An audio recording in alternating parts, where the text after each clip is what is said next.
Hi, I'm Gordon from Camera Labs, and this is my in-depth review of the Sony A7S Mark III, a high-end full-frame mirrorless camera aimed at pro videographers and low-light imaging. Announced in July 2020, it comes almost 5 years after the A7S Mark II, making it one of the most long-awaited upgrades in the A7 series. It'll cost around $3,500 when it goes on sale in September. The A7S Mark III sticks with the 12-megapixel resolution of its predecessors to maximise sensitivity, but employs a new back-illuminated sensor, now with confident phase detect autofocus, and a wealth of movie modes including unlimited 4K up to 120p with 10-bit internal recording. There's also 1080 up to 240p and 16-bit RAW up to 60p over HDMI. It also debuts a bunch of firsts for the A7 series that we've been asking for ages, including a fully articulated screen, brand new user interface with full touch control, I'm not making this up, twin slots that support both SD and CF-Express cards, a full-size HDMI port, and the highest resolution viewfinder I've ever seen. I got to shoot with the final body running near final firmware for over a week, and in this video I'll show you everything I've learned about the camera so far. I also shot with the A7S Mark III alongside the Canon EOS R5, R6 and Lumix S1H, so look out for my separate comparison videos if you'd like to see how their photo and video quality measures up. It's all involved a ton of work, and this isn't a sponsored video either, so if you find any of my work useful, please do tip me with a like and a follow. Right, let's get on with it. The A7S Mark III shares much of the design and controls of the A7R IV and A9 II, bringing the joystick, improved dials and larger buttons to the S series. Remember, the previous A7S Mark II was actually based on the A7R Mark II body, so the A7S III's body has jumped forward by 2 generations, and you can really see the difference. You don't have to look far though to find a bunch of new features that make their debut on the A7S Mark III. Behind a substantial door on the grip side are twin memory card slots, but closer examination reveals each actually supports dual formats, allowing you to insert either SD or brand new CF-Express Type A cards, which currently support write speeds up to 700 megabytes per second. Unlike Canon's EOS R5 though, you don't need to use CF-Express cards for the best video modes on the A7S Mark III. I used Sony Tough SD cards with 300 megabyte per second writes, which supported all of the video modes. And also, unlike Canon's R5 and R6, you can record video to both cards simultaneously for backup in an identical format, or a low resolution proxy if you prefer. The ports have received upgrades too, not least to their flexible doors. There's a 3.5mm microphone input that considerably clears the screen hinge mechanism, a 3.5mm headphone jack, a full-size Type A HDMI port, which in my view earns Sony bonus points over Canon, who've naughtily downgraded to micro HDMI on the R5 and R6, and there's both micro and Type C USB ports, allowing simultaneous tethering and charging. The USB-C port now operates at 3.2 speeds, that's up to 5 gigabits per second, and it supports USB tethering on mobiles and even works with USB to Ethernet adapters for wired network connectivity. That's pretty neat. You can also charge or operate the camera over USB with a power delivery source, and it worked just fine with my MacBook Pro and iPad Pro chargers. There's also 2.4 and 5 GHz Wi-Fi, along with support for FTP file transfer over wireless, USB or Ethernet. I'm pleased to report the A7S III Hot Shoes supports the digital interface introduced on the A7R Mark IV, which means it will work with the ECM B1M microphone for a pure digital audio connection. Better still, it'll also allow the XLR K3M accessory to support 4-channel 24-bit recording using stereo for the shotgun mic and mono for the 2 additional XLR sources. And thank the maker! After years of requests, Sony has finally equipped an A7 camera with a fully articulated side hinge screen. Now, I know some of you prefer vertically tilting screens, but this is a camera primarily aimed at videographers who will welcome the flexibility of a screen that can finally face forward without being blocked by the hot shoe or viewfinder. And as I mentioned earlier, the mic input clears the top of the screen mechanism. The screen doesn't just now flip out, it also debuts a new touch interface.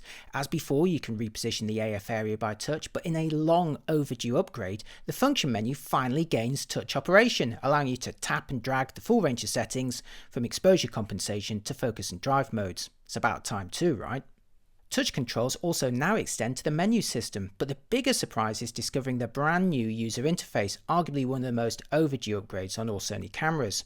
The old horizontal structure has been swapped for vertical tabs, starting with 7 main sections running down the left side. Each of these expands into subheadings in the middle, with the actual settings for each on the right. There's 51 pages of settings for still modes and 49 for video modes, and all were much easier to find and navigate than the previous system. You can operate it entirely by touch or using traditional controls, and I liked how the 3 control dials independently adjusted the 3 menu levels.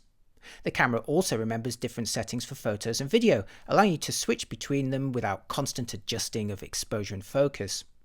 I'm absolutely delighted by the new user interface and look forward to seeing it on future models. Let's hope it also becomes available to older models via a firmware update, although I asked Sony and there's no news on that yet. Now, you may be divided over touch controls and screen articulation, but I guarantee you'll love the new Viewfinder, which is the first I've seen to employ a 9.44 million dot OLED panel that already trumps the 5.69 million dot Viewfinder on the R5, Lumix-S and A7R IV. In real terms, it gives you 2048 by 1536 pixels. That's versus 1600 by 1200 on those other models, giving it a comfortable step up in detail, and the most lifelike image I've ever seen from an EVF. It's bigger than rivals too, with 0.91 times magnification, and the refresh rate is switchable between 60 and 120 Hz. It's an absolute joy to compose and focus with. My only concern though is whether the high resolution has an impact on battery life, but so far the camera seems to be operating just fine.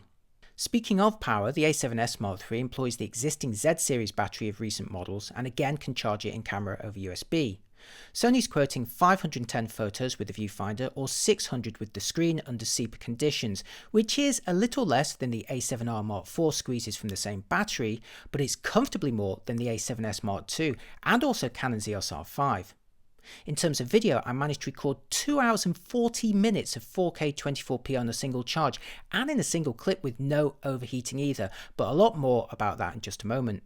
Right, now onto the sensor, which shares the same 12 megapixel resolution as previous A7S models, but with a new back illuminated design with double the readout speed and phase detect autofocus across 92% of the frame. The resolution may sound pretty low compared to rival cameras, but it's still enough to capture 4K video without scaling, and crucially, by having fewer pixels in the same area, they can be larger and a lot more sensitive to light. Before delving into video though, let's take a quick look at the photo quality, starting with a run through the sensitivity range, and in the absence of RAW converters at the time I made this video, all my photos are JPEGs out of camera. The A7S III now has a standard sensitivity range of 80 to 102,400 ISO, which can be extended down to 40 ISO at the low end and 409,600 ISO at the high end. The images still look pretty good at 12,800 ISO, although unsurprisingly deteriorate at the highest values. Those nice fat pixels should also mean a nice high dynamic range, and I have loads of RAW files to try this out when the software becomes available. I'd hope to also try some internal RAW conversions, but Sony still doesn't support RAW processing and playback within the camera. In separate videos, I'll directly compare the photo and video quality against the R5, R6 and Lumix S1H, so look out for those. The A7S Mark III also joins Canon in allowing you to switch from JPEG to HIF, and additionally offers the choice of 420 or 422 color sampling. In theory, HIF files should allow a broader dynamic range than JPEG, but again, I'm waiting for better software to support before I can fully evaluate it. RAW is of course also available and can be set to uncompressed or compressed. You'll also notice Creative Styles have been rebranded as Creative Looks, with 10 available for stills and movies, including vibrant and muted options, as well as black and white and sepia. Now for a bunch of photos I took with the A7S Mark III, again all JPEGs out of camera. Now the actual photo resolution of 4240 by 2832 pixels won't come anywhere near to delivering the detail of high resolution models, but there's a very satisfying crispness to the images, which again are pretty bereft of noise until the sensitivity becomes very high. Sony's also equipped the A7S Mark III with a new visible light and IR sensor to better evaluate the white balance. You can take a closer look at all of my sample images in my A7S III review at cameralabs.com. The presence of phase detect autofocus may be expected from a modern Sony body, but it absolutely transforms the usability of the A7S Mark III compared to its predecessors, which, as you may recall, were contrast based only. Here I'm using the 24 to 70mm G Master at 70mm f2.8, where the focusing is swift and confident. Face and eye detection are always a highlight of Sony cameras, with the A7S III inheriting the latest tech, in addition to faster processing by its new Bion's XR engine. Here you can see it easily following me around the frame using real-time tracking. I'd say the acquisition is a little bit faster than previous models for stills and video. What do you think? The upgraded autofocus is also perfectly capable for tracking fast action, such as brighten seagulls in flight, here with the A7S III fitted with the FE 70-200mm f4 zoom and mostly shooting at 200mm f4. Sony's animal detection may not yet include eye detection for birds, a feature that works a treat on Canon's R5 and R6, but the A7S III still managed to deliver a very high hit rate with birds in flight. The Viewfinder refresh was also fast enough for me to easily follow them as they darted around the sky. Moving on, here's Ben back on his bike, captured with real-time tracking autofocus, first at 10 frames per second using the mechanical shutter and FE 70-200mm f4 at 200mm f4, where again I enjoyed an almost 100% hit rate. The shutter is also inherited from the A7R4 and A9 II and is pretty quiet in operation, but for complete silence you can switch to the electronic shutter in silent mode. And here's how the electronic shutter looks, again at 10 frames per second using the 70-200 at 200mm f4 and with real-time tracking autofocus. While the sensor readout is twice that of the A7S Mark II, it's still not a stack designed to fall short of the speed of the A9 series. As such, there's inevitably some risk of skewing if the lens or subject are in motion, and you can see a little bit of it as Ben approaches the edge of the frame and I pan to follow him, but it's still better than many I've tested. Finally, for my photo test, the A7S III features built-in Censorship Stabilization. Here you can see the view when disabled at 70mm, which is visibly wobbly, and now after going into the menus to enable Steadyshot, the view becomes so much more stable and easy to compose with. It's a 5-axis system which Sony claims is good for 5.5 stops of compensation. In use, I managed to handhold a sharp result at 70mm at 0.4 seconds, and that corresponds to about 5 stops over an unstabilized version under the same conditions. Okay, now for movie recording, which is of course the core focus and highlight of the A7S Mark III, and Sony's made some big upgrades including 4K up to 120p, 1080 up to 240p, and new codecs supporting 10-bit 422 internal recording. Now there's no headline grabbing 6K, 8K or internal RAW here, with Sony instead concentrating on delivering the best 4K it possibly can. In the file format menu, you'll now find a choice of codecs, and Sony owners will recognise the continued availability of Xavc-Hs in 4K or 1080. Both of these use H.264, but now at frame rates from 24 to 120p including 4K, and in 10-bit 422 if desired. More capable codecs were well overdue, so new to the A7S Mark III are Xavc-Hs and Xavc-Si.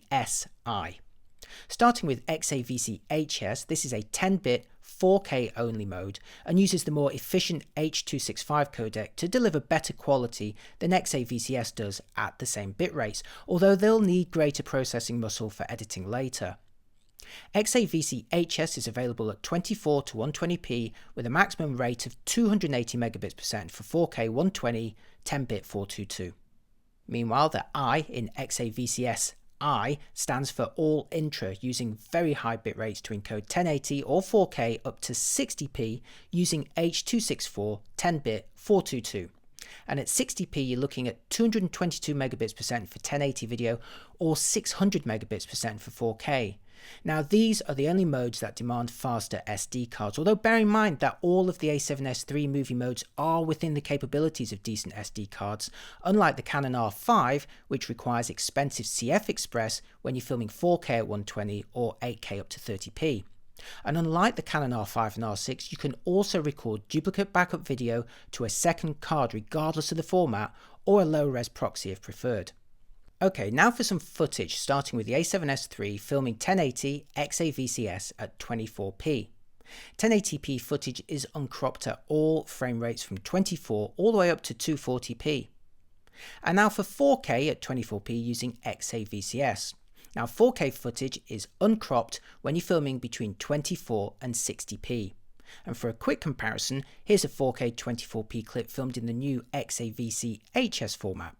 You may not see a great deal of difference with YouTube's compression applied though. Now for 4K at 120p, which is the only mode on the A7S III to incur a crop, which I measured to be about 1.1 times. For comparison, here's the same view filmed at 24p at the same focal length, and now back again to 120p to illustrate that crop. When filming 4K at 120p, the A7S III actually takes a 1-to-1 crop from the sensor without binning or scaling, whereas in all other modes it oversamples from slightly more data. Despite the very modest amount of spare pixels to oversample with though, I'd say 4K 24-60p was actually a tiny bit crisper than 4K at 120p, but it does involve serious pixel peeping to see the difference.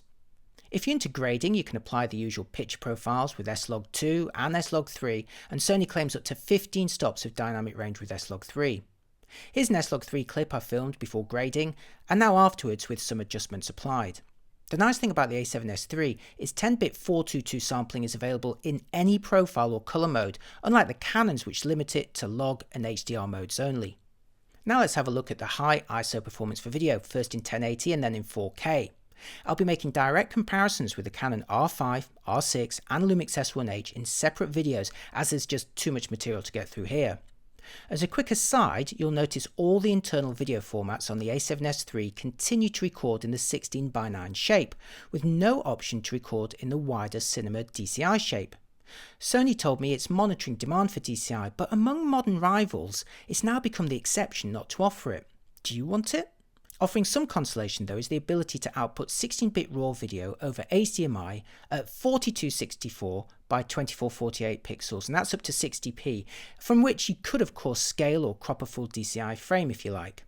Now details on the RAW video were scarce at the time I made this review, but I'm guessing external RAW recording will work with a firmware updated Atomos Ninja 5 and probably recorded in the ProRes RAW format. Watch this space.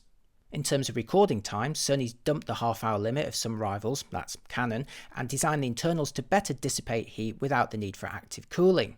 Sony claims the A7S III can record an hour of 4K uninterrupted, but I found it could actually do much better in most modes. In fact, the only time I ever experienced overheating on the A7S Mark III was 60 minutes into a single 4K 120p clip when the warning popped up and the camera shut down about 5 minutes later. But compare a 65-minute 4K 120p clip on the A7S III with the Canon EOS R5, which can only make 7.5-minute clips in 4K 120p, and which under the same conditions shut down about 6 minutes into a second clip. The Canon R5 also took way longer to cool down, and after 5 minutes it would only allow me to film a 2-minute 4K 120 clip compared to the Sony, which was ready for another full shoot at this point. If you drop the frame rate to 60p or lower on the A7S III, you'll find the battery and memory actually becomes the limiting factor. In 4K 60p, I managed a single 107-minute clip before I filled my 128GB card, with 25% battery remaining and the camera happy to continue filming. The only other camera that can do this is Panasonic's Lumix S1H, which under the same conditions managed 117 minutes of 4K 60p before my 128GB card filled with about 23% battery remaining. So that's a very similar result to the A7S Mark III, although the S1H applies a crop when filming 4K at 60p. Next, I switched to 4K 24p on the A7S Mark III to see exactly how long I could film for. The Sony A7S Mark III, when set to 4K 24p Xavc-Hs with a fully charged battery, here it is now indicating that that battery is about to run out, has managed to record almost 2.5 hours, again of 4K 24p video uninterrupted without any overheating issues. Now for a bunch of handheld clips I've filmed with the A7S III in 4K at 120p, which also support autofocus and audio recording, giving them a lot of flexibility, although like other Sony 120p formats, you'll be needing to apply the slowdown yourself in the edit. Of course, Canon also now offers 4K 120 with autofocus on the EOS R5, and I'd say the quality is pretty similar to the Sony, but there's no audio, and as I mentioned a moment ago, a maximum clip length of 7.5 minutes and likely overheating after around 10 to 15 minutes worth of footage, whether you're recording big clips or lots of little ones. In contrast, the longer clip length and ability to film about an hour's worth of footage before a short cooldown is required simply makes the A7S much more practical in demanding filming environments. I was very impressed with the quality of 4K 120 on the Sony, which virtually matches slower frame rates and only incurs a fairly minor 1.1 times crop.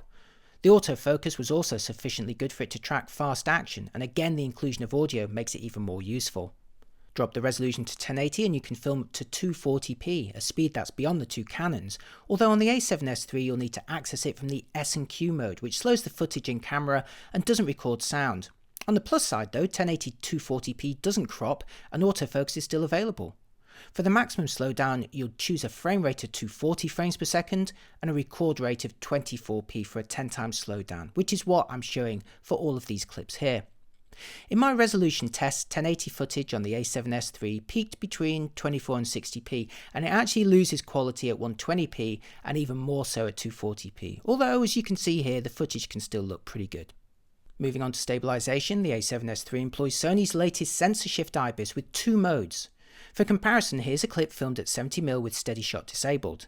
And now here it is with standard Steadyshot enabled, where the footage has become much steadier and more usable. This is censorship only and has no crop.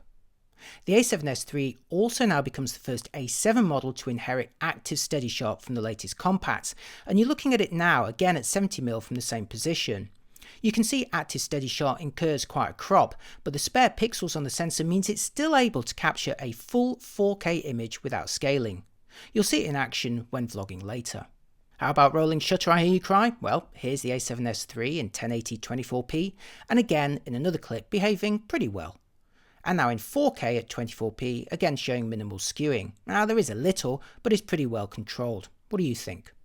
Now so far in my clips you've seen the A7S Mark III refocusing very confidently in stills and movies thanks to its embedded phase detect system and fast image processing. Here I used the touchscreen to pull focus using the 24 to 70mm f2.8 G Master.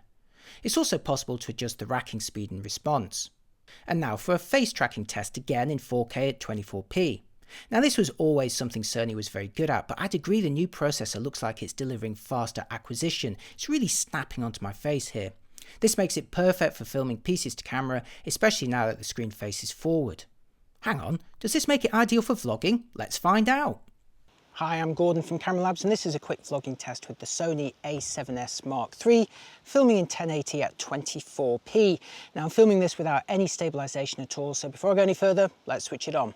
Right, now we can get started. I've enabled Steadyshot. This is in its standard mode, and this is body based only because I'm filming this with the FE 24 to 70mm f2.8 G Master at 24mm 2.8 of course, and that lens does not have optical stabilization, so you're looking at censorship only here. However, there is an additional mode new to the A7S Mark III, at least on the A7S line. Let's check it out.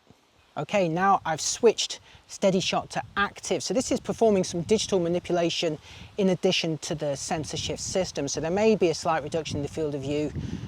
You tell me how you think this looks. Again, this is 1080 at 24p. Now, active Steadyshot has been available on some of the company's compacts, but this is the first time that it's made it onto an A7S line. So nice to have.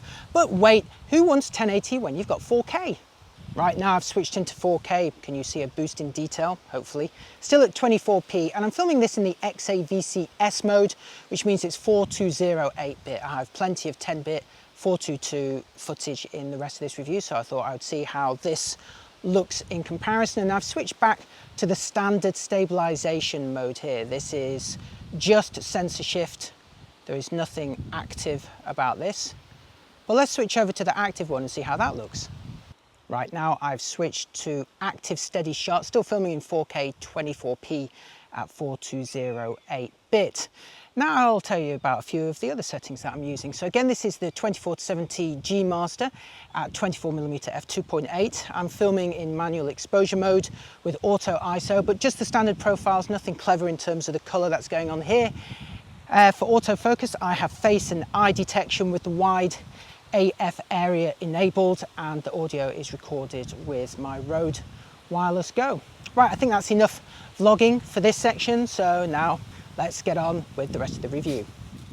Sony kept us waiting 5 years for the third model in the A7S series, but it certainly doesn't disappoint. The Mark III is an unashamedly specialist camera designed to satisfy demanding videographers with impressive features and real-life handling to match. There may be no headline-grabbing 8K or internal RAW video, but the 4K is amongst the best I've seen, and while Canon's R5 can match it in movie quality, the Sony is simply much more practical to shoot with. Set the Canon R5 to 4K 120 and you're limited to about 15 minutes worth of footage before it overheats and needs half an hour powered down to fully recover. In contrast, the A7S III merrily filmed an hour of 4K 120 before it got hot, and in a single clip too, and it was ready to go again much sooner. Plus you get sound on the Sony at 4K 120, and you can also record it onto SD media, and dual SD media if you like. Set the Canon R5 to 4K at 60p and you'll be lucky to get over half an hour of footage before it shuts down, whereas the A7S III managed 107 minutes in my tests in a single clip before my card actually ran out. Set to 4K 24p, the R5 finally becomes free from overheating issues, but it remains limited to half-hour clips versus the Sony, which recorded over 2.5 hours, again with memory being the limiting factor. The A7S III is a camera you'd feel much more confident about using in a professional environment, whereas on the Canon R5 you need to be very aware of its limitations and working around them. If you're coming from earlier A7S models, you'll also love the big upgrades in autofocus, battery, codecs and menus, the flip screen, joystick, full-size HDMI and tremendous viewfinder, plus the cunning dual-format twin card slots which, unlike Canon, can back up video as well as stills. The A7S III won't do everything though. There's no 6K, no 8K, no internal RAW recording, no waveforms, and strangest of all, no DCI formats unless you record the RAW output externally and crop it later.